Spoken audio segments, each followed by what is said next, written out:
Hi, Jeff Rhodes here again with another video about Microsoft 365.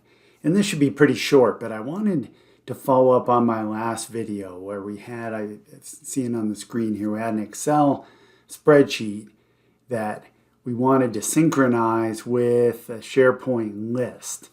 And so here's the spreadsheet here, and then we have this SharePoint list. And the idea was it would run on a periodic flow, and it would update if it already existed, or it would add if a new record had been added in the Excel file, and then most importantly it would delete from the SharePoint list if the record was no longer in the Excel file. And what we did there, so I won't rehash all that, but we added a SharePoint ID column, and the idea was put that in an array and so forth. But what I really want to talk about today, because if you watch that video, I actually had an error at the end, and then I paused the video and did a little bit of debugging, but I didn't actually notice until I watched the playback of the video that I missed an opportunity to talk about the debugging part of that. So I thought I'd spend just a minute on that. So let me go back to Power Automate.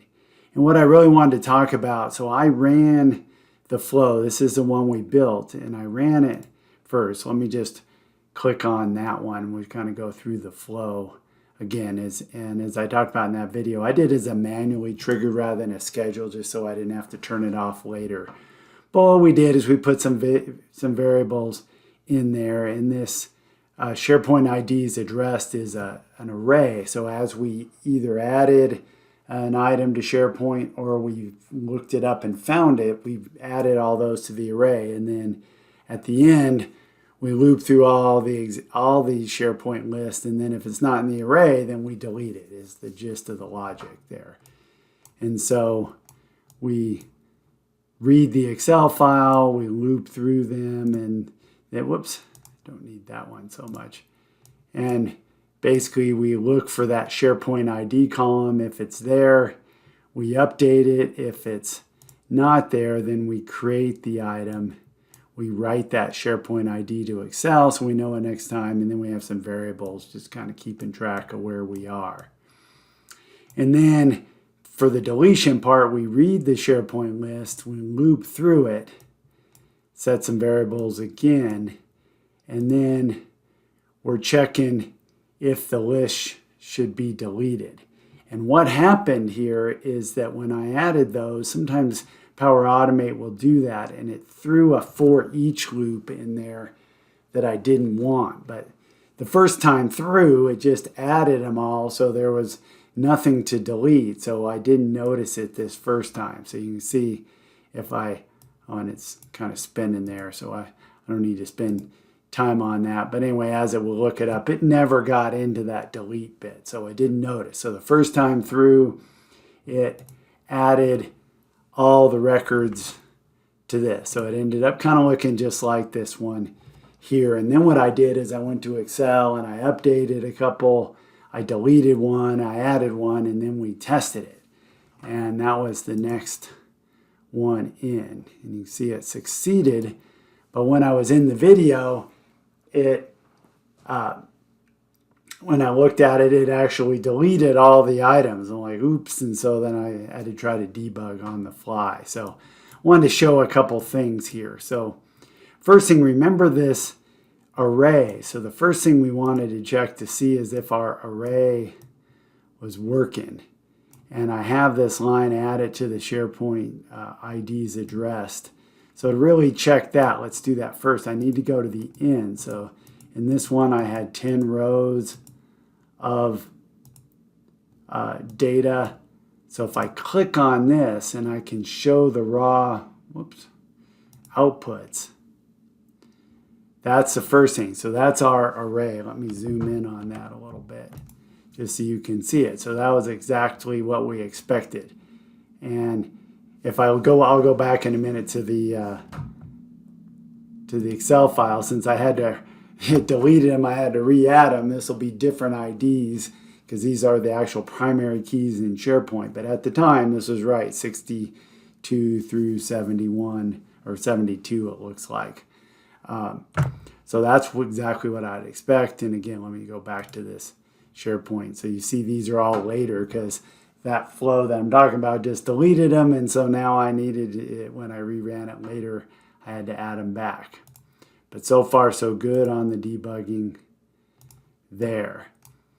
And so it added, or it found all of those. And actually, let me go back again, because if we expand this one, we can actually find which ones it updated. So you see we updated. This is the one it created. So we could have looked of which one. So that was the one that I remember I said I added one.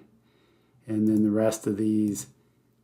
And what I'm looking at is this check mark here. So we can see which side it did it. So it added 9 and or it updated 9 and added 1.